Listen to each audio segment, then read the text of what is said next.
Have you ever just looked at your dog and thought, man, I wish I knew exactly what was going on in that head of yours? Well, good news. That's exactly what we're going to do today. We're diving into the secret, unspoken language of our dogs to help you finally understand what they're saying. So let's just start with the biggest question on every dog owner's mind, right? Is your dog really trying to tell you something, or are we just kind of making it all up in our heads? Oh, the answer is a huge, resounding yes. Your dog is talking to you constantly. I mean it. With every single little movement, they're sending out signals. The real trick isn't getting them to talk, it's learning how to listen. And that's where body language comes in. It's this whole unspoken conversation. The problem is, most of us, well, we get it wrong. We see a tail wag and think happy, or we miss a tiny little yawn, and that can lead to all sorts of confusion, maybe even some behavior issues. And sometimes it means missing some really critical warning signs. But don't worry, it's not as complicated as it sounds. There's actually a pretty simple framework that makes this a whole lot easier. We're going to break it all down into just 3 core emotional states. Think of this as the key, the foundation for everything else you need to know. And here they are. That's really that simple. Just think of every signal your dog sends as fitting into one of these 3 buckets. Are they relaxed and happy? Are they alert and curious? Or are they feeling stressed and uncomfortable? If you can just start by asking that question, you'll get a quick read on how your dog is doing. And you can see how it works right here. A relaxed dog is all loosey-goosey, wiggly. An alert dog, though, tenses up a little bit. See how the tail goes up, the ears perk forward? And then you've got the stressed dog. They get really stiff. They tuck their tail, and they might look away. It's a clear progression from loose and relaxed to totally rigid. Okay, so with that basic framework in our back pocket, let's start building our vocabulary. We're going to go piece by piece from their head to their tail, so you know exactly what to look for. And we have to start with the biggest myth in the dog world, that a wagging tail always means a happy dog. It just doesn't. This shows you the difference perfectly.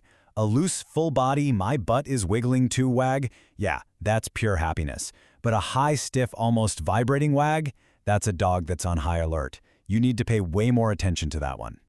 So the really crucial thing to remember is that the height and the tension of the tail tell you more than the wag itself. A loose wag is great. A high, stiff wag means, hey, be careful. And a low or tucked tail, that almost always means your dog is feeling scared or anxious about something. Now, let's zoom in on the face. It's all about contrasts here. Relaxed ears are just kind of soft and floppy. Forward ears mean they're locked on to something.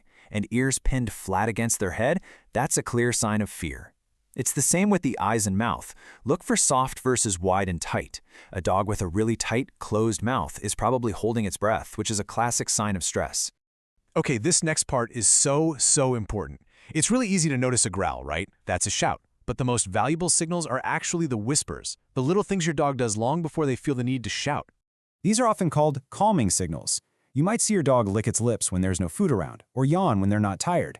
They might even turn their head away from you or suddenly become intensely interested in sniffing a patch of grass. They're not being rude or getting distracted. They're actively trying to tell you, hey, I'm a little uncomfortable with this. Let's just all calm down. Now, of all the subtle signals, this is the one. This is the one you absolutely cannot miss. It's called the freeze. When a dog that was moving just a second ago suddenly becomes completely still, totally rigid, and silent, that is a massive, massive warning sign. That freeze is often the very last, silent warning before a growl or even a snap. It's the moment the dog is thinking, what do I do next? You know, people always say a dog snapped out of nowhere, but that's almost never true. They give these signals first, the freeze, an intense stare, showing the whites of their eyes, what some people call whale eye. They are practically begging us to listen. So you see these signs. Now what?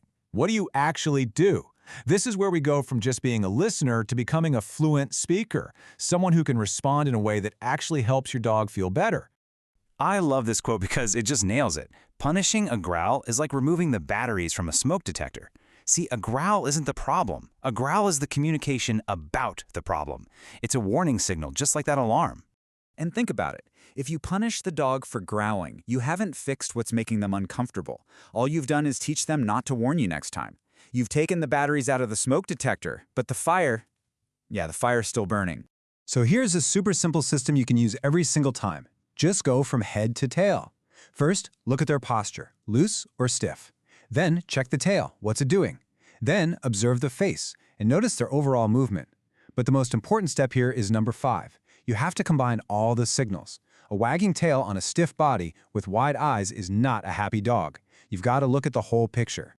Let's just do a quick recap of the biggest mistakes to avoid. Number 1, stop just watching the tail. The whole body tells the story. 2, don't ignore those little whispers. The yawns, the lip licks, they're telling you so much. 3, and this is the big one, please never, ever punish a growl. Instead, say thank you for telling me and create some space. And finally, remember every dog is different. Get to know your dog's unique quirks.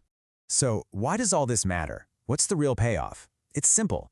When you truly understand what your dog is saying, you get fewer behavior problems and you have safer interactions with everyone. But most importantly, you build a fundamentally deeper, stronger bond with them. And this really gets to the heart of it all. This isn't about controlling your dog or being the alpha. It's about empathy. It's about communication. When you understand what your dog is feeling, you can be a true partner to them. So, I'll just leave you with this one last thought. Your dog is talking to you right now, with every flick of an ear, every shift of their weight. They are an open book. Just, it's written in a different language. The only question is, are you ready to learn how to read it?